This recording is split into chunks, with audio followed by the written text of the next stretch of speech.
उस सादाबाद के जवानों, ये बहन और भाई का प्यार है। मैं आपसे पूछना चाहता हूँ, बताओ आप अपनी बहनों से कितनी मोहब्बत करते हैं? बताओ आप अपनी बहनों से कितना प्यार करते हैं? अल्लाहू अकबर। बहनों से मोहब्बत करो, बहनों से प्यार करो। बहनों की अगर शादियां हो जाए तो वक्त निकाल के कभी बहनों के घर पे जाया करो। हाँ, न जाने कितने मुआशरे में ऐसी बेटियां हैं जो अपने दरवाजों को तकती रहती हैं, इंतजार करती हैं कभी तो भाई आएगा, इंतजार करती हैं कभी तो बाप आएगा। न जाने कितने जालिम बाप ऐसे हैं जो अपनी बेटियों के घर पे नहीं जाते। न जाने कितने जालिम भाई ऐसे हैं जो अपनी बेटियों को, अपनी बहनों के घर पे नहीं जाते। अल्लाहू अकबर। यार मेरे नबी ने तो यहाँ तक इरशाद फरमाया था, मेरे नबी ने फरमाया था, अगर तुम्हारे बाप का इंतकाल हो जाए तो तुम अपनी बहन का और ज्यादा ख्याल रखा करो, इसलिए कि तुम ख्याल रखोगे तो तुम्हारी बहन को तुम्हारे मरे हुए बाप की याद नहीं आएगी। अल्लाहू अकबर। मेरे नबी ने तो यहाँ तक फरमाया था, तुम अपनी बहन का इस अंदाज में ख्याल रखो कि तुम्हारी बहन को तुम्हारे बाप की याद नहीं आनी चाहिए। लेकिन मुआशरे में उल्टापन दिखाई देता है, मुआशरे में गड़बड़ी यही दिखाई देती है। आपके घर में जो चुटिया वाली आती है वो आपकी बहन से दूर करने की कोशिश करती है ना, वो कोशिश नहीं करती है। आप मर्द बन के नहीं रहते हो, आप हाकिम बन के नहीं रहते हो। वो भी तो किसी के घर को छोड़ के आई है, वो भी तो अपने बहन को छोड़ के आई है, अपने भाई को छोड़ के आई है, अपने बाप को छोड़ के आई है। अगर तूने अपनी बहन का हक अदा किया होता, तूने अगर अपनी बहन को हक दिया होता, याद रखना तेरे मुआशरे में ये गड़बड़ी पैदा नहीं होती। अल्लाहू अकबर। आज हमारी बहनें हमारे घरों पे आ जाएं तो हमें बोझ लगा करती हैं। हम सोचते हैं ये आज आई है शाम तक चली जाए। और मेरी कौम के जवानों, बहनें कभी तुमसे जमीन में हिस्सा लेने नहीं आती, बहनें कभी तुमसे जायदाद में हिस्सा लेने नहीं आती, बहनें कभी तुमसे दौलत का मुतालबा करने नहीं आती। वो आती हैं सिर्फ इसलिए वो देखना चाहती हैं बाप की चारपाई किस जगह पड़ा करती थी, वो देखने आती हैं बाप ने कौन सी जगह दरख्त लगाया था, वो देखने आती हैं बाप ने कौन सी दीवार को बनाया था। हाँ, आज महफिल हुसैन से वादा करके जाओ, अपनी बहनों से मोहब्बत भी करेंगे और बहनों का ख्याल भी रखेंगे इंशाअल्लाह। हाथ उठा के वादा करो, इंशाअल्लाह बहनों का ख्याल रखेंगे। बहनें घर में आएंगी, खुश हो जाएंगे, बहनों के घर पे भी जाएंगे इंशाअल्लाह। हाँ, बीवी किसी की मना नहीं करती कि बहन के घर पे नहीं जाना है, इसलिए कि उसको भी तो अपने भाई के घर पे जाना है। तुम जरा हाकिम बन के रहो, तुम जरा मर्द बन के रहो, तुमको जो काम करना है वो तुम करो। मिसाल आपने सुनी होगी, घर में मुर्गियां अजान देती हैं ना, मुर्गी अजान नहीं देनी चाहिए। अल्लाह ने आपको मर्द बनाया है तो मर्द बन के अपनी जिंदगी के लम्हात गुजारो, अपनी बहनों से प्यार करो, अपनी बहनों से मोहब्बत करो। हो सके तो वक्त निकाल के अपनी बहनों के घर पे जाया करो। सैयदा सकीना कहने लगी, चचा मैं अपने भाई के लिए पानी का मुतालबा करने आई हूँ, भाई को प्यास लगी है इसलिए पानी लेने आई हूँ। भाई के लबों पे पपड़ी जम गई, चचा जल्दी करो पानी लेकर के आओ। सैयदा सकीना ने इतना कहा था। हजरत खासी फरमाते हैं, सकीना मैं पानी तुझे जरूर ला करके देता, मगर तेरे बाबा इमाम हुसैन ने मुझे रन में जाने से मना कर दिया है। अल्लाहू अकबर। इतना सुनना था, सैयदा सकीना वापस जाने लगी और जब वो वापस जा रही थी चंद जुमले उन्होंने बयान किए थे। कहा था, गाजी चचा मैं सारे खैमों में गई इस उम्मीद के साथ नहीं कि पानी मिलेगा, मगर आपके पास आई थी ये उम्मीद लेके आई थी कहीं पानी मिले ना मिले, मगर चचा अब्बास के पास पानी मिलेगा। कोई पानी ला करके दे ना दे, मगर चचा खासी पानी ला करके देगा। ये उम्मीद नहीं थी कि आपकी बारगाह से भी खाली हाथ वापस जाना पड़ेगा। अल्लाहू अकबर। इतना सुनना था, खासी अब्बास की चीख निकल गई, अपने हाथों को फैलाया, बाजुओं को फैलाने के बाद कहा था, बेटी आजा मेरे गले से लग जा। सैयदा सकीना ने अपने दोनों हाथ अपने चचा गाजी के गले में डाले, दोनों मिलकर के रोने लगे। हजरत गाजी ने फरमाया था, सकीना ऐसा करो मैं तुम्हारे बाबा के खैमे में जाता हूँ, हो सके तो तुम भी पीछे से चले आना। अल्लाहू अकबर। इतना कहा, गाजी उठे, इमाम आली मकाम की बारगाह में गए, इमाम आली मकाम के खैमे में गए और जाने के बाद जानुए अदब तय किया, बैठ गए। मेरे इमाम ने देखा गाजी आए हैं। फरमाया गाजी तुम फिर आ गए, मैंने तुमसे मना किया था, मैं तुमको रन के मैदान में नहीं जाने दूंगा, तुम चले गए मेरी कमर टूट जाएगी, ना ना ना ना ना ना, मैं तुमको इजाजत नहीं दूंगा। अल्लाह अकबर। इतना सुनना था, गाजी खामोश है। पीछे से सैयदा सकीना आ गई, एक हाथ में कटोरा है, लकड़ी का प्याला है, दूसरे हाथ में मशकीजा है। मशकीजा ला करके गाजी के कांधे पे टांगा और टांगने के बाद कहा था चचा जल्दी करो पानी लेकर के आओ, जल्दी करो पानी लेकर के आओ। गाजी अब्बास ने अपनी नजरों को उठाया, इमाम अली मकाम की बारगाह की तरफ देखा, अर्ज किया हुसैन अगर रन के मैदान में जाता हूँ आपकी नाफरमानी होगी, अगर नहीं जाता हूँ आपकी बेटी की नाफरमानी होगी। गुलाम बीच में फंसा है, अब बताएं तो सही कि गाजी को करना क्या है। इतना मेरे इमाम ने सुना था, मेरे इमाम ने फरमाया था गाजी अब वही करो जो मेरी बेटी फातिमा तुमसे मेरी बेटी सकीना तुमसे कहती है। अल्लाह अकबर। जाओ सकीना का कहना मानो। हजरत गाजी खैमे हुसैन से निकले, अपने खैमे में आए, तलवार उठाई, घोड़े पे सवार हुए, चलना चाहते थे। मेरे इमाम आ गए, आने के बाद फरमाया गाजी ये तलवार कहाँ लेकर के जा रहे हो? अर्ज किया हुसैन 22,000 का लश्कर है जो पहरा दे रहा है, पानी यूं ही थोड़ी मिल जाएगा, तलवार लेकर के जाना पड़ेगा। मेरे इमाम ने फरमाया था गाजी ये तलवार चला मत देना, अगर तुमने तलवार चला दी तो फिर मुअर्रिख जब तारीख लिखेगा वो कहेगा अली के बेटे करबला के मैदान में पानी के लिए लड़ते लड़ते मर गए। गाजी हम करबला के मैदान में पानी के लिए लड़ने नहीं आए हैं, मुस्तफा के दीन के लिए लड़ने आए हैं, नाना की शरीयत के लिए लड़ने आए हैं, कुरान के लिए लड़ने आए हैं, इस्लाम की बका के लिए आए हैं, इस्लाम के तहफ़्फ़ुज़ के लिए आए हैं। गाजी तलवार मत चला देना। अल्लाहू अकबर। हजरत गाजी को रवाना कर रहे हैं इमाम अली मकाम। इमाम अली मकाम ने रवाना करने से पहले खैमे की शहजादियों को मुतवज्जे करने के बाद कहा था ओ शहजादियों अपने अपने खैमों से बाहर निकल करके देखो, तुम कहती थी ना कि बाबा अली की ज़ियारत करनी है, आओ मैं दिखाता हूँ तुमको बाबा अली। इतना कहना था, खैमे के तहनों से निकल करके शहजादियों ने देखा, कहा आका हुसैन दिखाओ जल्दी कहाँ है बाबा अली, दिखाओ जल्दी कहाँ है बाबा अली। मेरे इमाम ने फरमाया था शहजादियों जिसको अली को देखना है आज वो मेरे गाजी को देख ले। अल्लाहू अकबर। आज वो मेरे गाजी की ज़ियारत कर ले। मेरे इमाम ने फरमाया था शहजादियों जिस्म तो बज़ाहिर गाजी का है मगर जलवे बाबा अली के नजर आ रहे हैं।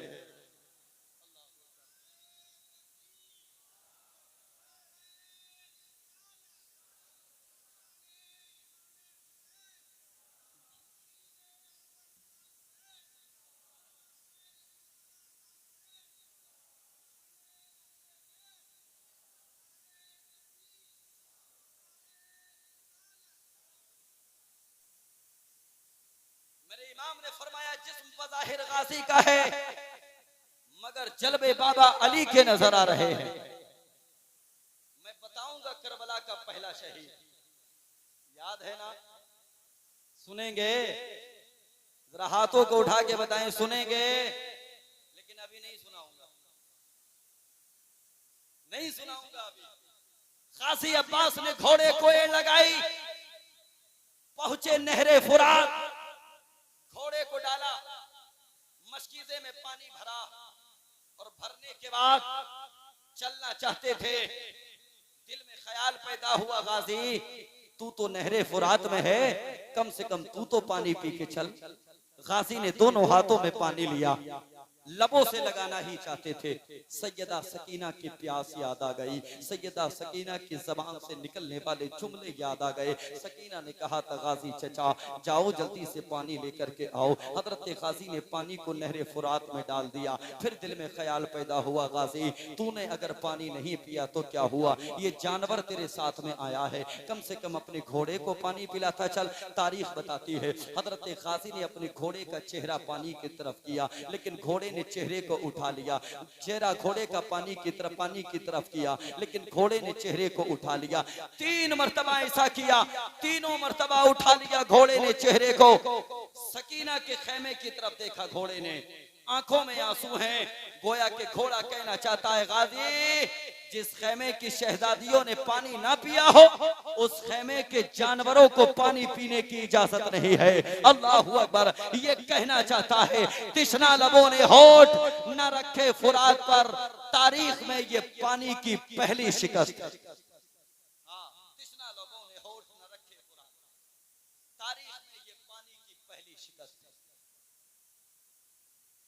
तारीख में ये पानी की पहली शिकस्त है। 1 घंटे का वक्त दिया था आपको, पता भी नहीं चला 50 मिनट हो गए। देख लें आप कितने हो गए जी, पता भी नहीं चला। पता चला किसी को? सबका दिल लगा है, कुछ नॉलेज बढ़ी, मालूमात में इजाफा हुआ। अब इसको शॉर्ट कीजिएगा और करबला का पहला शहीद सुनिए।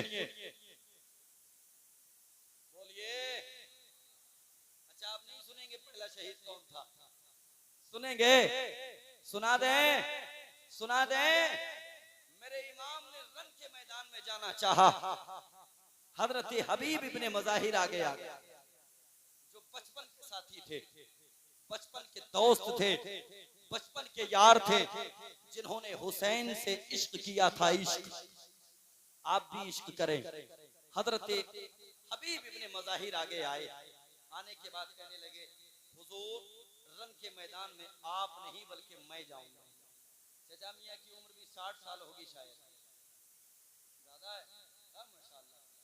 70-75 साल के हबीब इब्ने मज़ाहिर हाथ में लाठी लेके आए और आने के बाद कहने लगे, हुसैन रन के मैदान में पहले मैं जाऊंगा। मेरे इमाम ने फरमाया था, आप हमारे बुजुर्ग हैं, आप ना जाएं। मेरे यार तुम ना जाओ। कहा नहीं, पहले हबीब जाएगा।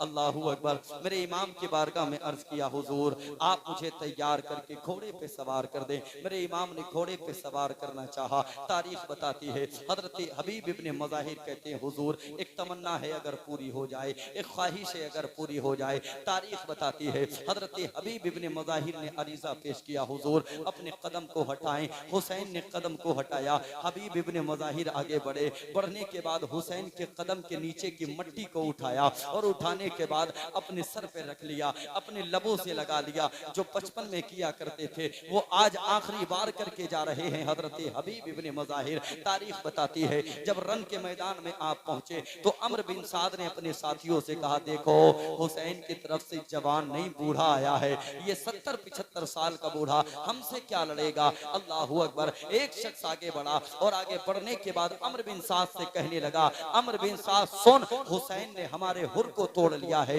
हम भी इस बूढ़े को पानी का लालच देके इसको अपनी तरफ कर लेते हैं, बदला बराबर हो जाएगा। हमारा हुर उस तरफ चला गया, ये बूढ़ा हमारी तरफ पानी के लालच में आ जाएगा। अल्लाहू अकबर। पानी का लालच देना चाहा। तारीख बताती है, हबीब इब्ने मज़ाहिर ने कोई लालच एक्सेप्ट नहीं किया।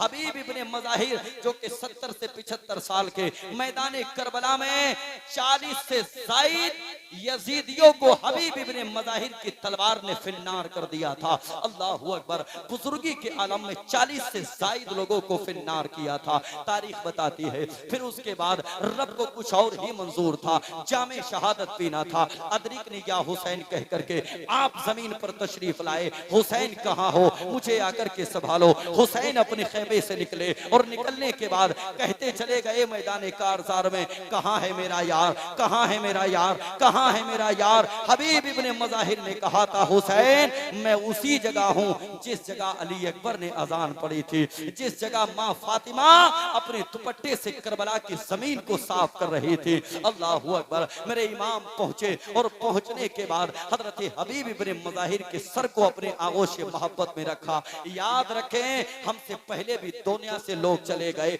हमारे सामने भी दुनिया से लोग जाते हैं, हमारे बाद भी दुनिया से लोग जाएंगे। मौत सबको अपनी है, लेकिन किसी को बिस्तर भी नसीब नहीं होता, किसी को घर भी नसीब नहीं होता, किसी को कब्र भी नसीब नहीं होती। हबीब इब्ने मज़ाहिर कितने नसीबों वाले हैं, आखिरी सांस भी ले रहे हैं तो हुसैन के आगोश मोहब्बत में ले रहे हैं, हुसैन की आगोश मोहब्बत में ले रहे हैं। अल्लाहू अकबर। रूह कफ़स उनसरी से परवास कर रही है, हुसैन की गोद है, हबीब इब्ने मज़ाहिर का सर है। हाँ, ऐसी मौत के लिए तो कहा था आला हजरत ने, कर वक्त अजल सब तेरी चौक पे झुका हो, जितनी हो कज़ा एक ही सजदे में अदा हो। नारे तकबीर, नारे रिसालत, मसलके आला हजरत, शोहदाए करबला कॉन्फ्रेंस, नारे तकबीर, नारे रिसालत। करबला की बहुत सारी शहादतें आपने सुनी होंगी, अली अकबर की शहादत आपने सुनी होगी। सुनिए जी, जोर से बोले, सुनिए। अली असगर की शहादत आपने सुनी होगी, गाजी अब्बास की शहादत आपने सुनी होगी, औनो मोहम्मद की शहादत आपने सुनी होगी, करबला में हुसैन भी शहीद हुए आपने सुना होगा। लेकिन अल्लाहू अकबर, तारीख बताती है कि यजीद के 12 या 14 बेटे थे। कितने? जबान से बोले कितने? 12 या 14 बेटे थे। लेकिन पूरी कायनात में कोई आपको इब्ने यजीद नहीं मिलेगा। मेरे हुसैन का तो करबला के मैदान में एक ही बचा था। आज पूरी दुनिया में हुसैन का चाहने वाला है, आज पूरी दुनिया में हुसैन का बेटा है। कोई जगह जमीन की ऐसी नहीं कि जहां हुसैन का बेटा मौजूद ना हो। कितने बचे थे हुसैन के? कितने बचे थे जी? जोर से बोले कितने? अब यहां से वो चीज बयान करने लगा हूं जो करबला के बाद हुई। तैयार है? सुना दें, मुकम्मल सुना दें, उसके बाद जिंदगी भर ना बुलाइएगा। एक ही बार में सुना के चले जाते हैं। एक ही बचा था, एक। कितने बचे थे? एक। नाम था इमाम ज़ैनुल आबिदीन। 12 साल की उम्र है। एक कासिद ने आकर के कहा था, चलो तुम्हारे काफिले को लेकर के चलना है। हजरत सज्जाद ने बयान फरमाया था, मुसाफिरों की कोई तैयारी नहीं होती, जब चाहो लेकर के चले जा। अल्लाह, बहुत सारी किताबों में लिखा है जी, बहुत सारे लोग बयान करते हैं कि करबला के मैदान में शहजादियों के सरों से दुपट्टे उतारे गए। ये बातें लिखी हुई हैं, लेकिन ये बात हमें तो हजम नहीं होती। आप कहोगे क्यों? जानते हो क्यों? हजरत राबिया बसरिया अपने घर में आराम कर रही है। एक चोर आया चोरी करने के इरादे से, घर में कुछ ना मिला, एक कीमती चादर ओढ़ के राबिया बसरिया लेटी है। उसने चाहा कि राबिया बसरिया की चादर को चुराऊं और लेकर के चला जाऊं। जैसे ही उसने हाथ चलाया, अल्लाह ने उसको नाबीना फरमा दिया, अंधा हो गया। हाथ हटाया, बिनाई वापस आ गई। तारीख बताती है 11 मरतबा उसने हाथ चलाया। कितने मरतबा? जोर से बोले। 11 मरतबा हाथ चलाया, 11 मरतबा अंधा हो गया। अल्लाहू अकबर। जब आखिरी मरतबा उसने हाथ चलाया, जब 12वीं मरतबा उसने हाथ चलाया, फिर से अल्लाह ने उसको अंधा फरमा दिया। हातिफे गैबी से आवाज आई थी, चोर तू क्या समझता है राबिया सो रही है? हाँ हाँ राबिया सो रही है, मगर राबिया का खुदा तो जाग रहा है। अल्लाहू अकबर। अब आप समझ जाएं, जो परवरदिगार आलम फातिमा ज़हरा की कनीज हजरत राबिया बसरिया की इज्जत की हिफाजत फरमाने पे कुदरत रखता है, तो क्या वो परवरदिगार आलम मैदान महशर में अपने महबूब की नवासियों की इज्जत की हिफाजत नहीं फरमाएगा? अल्लाहू अकबर। आया था ये वक्त भी, लेकिन हुसैन आजम का शहजादा इमाम ज़ैनुल आबिदीन तलवार लेकर के मैदान में आए और आने के बाद ललकार के कहा था, जालिम यजीदियों, ये मत समझना कि अब भी सब्र किया जाएगा। हाँ, वो वक्त सब्र करने का था, लेकिन अब सब्र नहीं, तुम्हें हर वार का जवाब दिया जाएगा। ये मत समझना कि हुसैन के घर वालों की हिफाजत के लिए कोई नहीं है। इमाम ज़ैनुल आबिदीन ने तलवार उठा ली है। अगर ये बीमार ज़ैनुल आबिदीन मैदान कारज़ार में आ गया ना, फिर याद रखना, छुपने के लिए तुम्हें कोई खेमा नहीं मिलेगा। 22,000 तो छोड़ो, 22 लाख का लश्कर भी कम पड़ जाएगा। अब ये सब्र का वक्त नहीं, बल्कि शान का वक्त है। शान दिखाने का वक्त है। इमाम ज़ैनुल आबिदीन ने कहा, शान दिखाने का वक्त है जी। इमाम ज़ैनुल आबिदीन का तैयार हो जाओ, मेरी तरफ तवज्जो है आपकी। जाने वाले तो चले जाते हैं, लेकिन जाने वालों की याद बहुत आती है। आप आए हैं, आप भी जाने के लिए आए हैं, सब लोग जाने के लिए, जाने वालों को जाने दीजिएगा। आप यहाँ बैठ करके मेरी तरफ देखिए और मुस्कुरा के बोलिए, या हुसैन, या हुसैन, या हुसैन, या अली, या अली, या अली, या अली। इमाम ज़ैनुल आबिदीन ये कौन है जानते हैं? करबला की शहादतों के बाद सबसे पहले हथकड़ी इमाम ज़ैनुल आबिदीन के हाथों में लगी। में बेड़ियां इमाम ज़ैनुल आबिदीन के, और गले में एक तौक। उस तौक का वजन अगर मैं बताऊं तो आप हैरत करें। जो तौक इमाम ज़ैनुल आबिदीन के गले में डला हुआ था, उसके वजन का आलम यह था कि इमाम ज़ैनुल आबिदीन सीधे नहीं चल पाते थे, बल्कि जिस तरह से आप नमाज में जाकर के रुकू में चले जाते हैं, इमाम ज़ैनुल आबिदीन ने उस तौक की वजह से सारा सफर ऐसे किया जैसा कि आप रुकू में रहते हैं।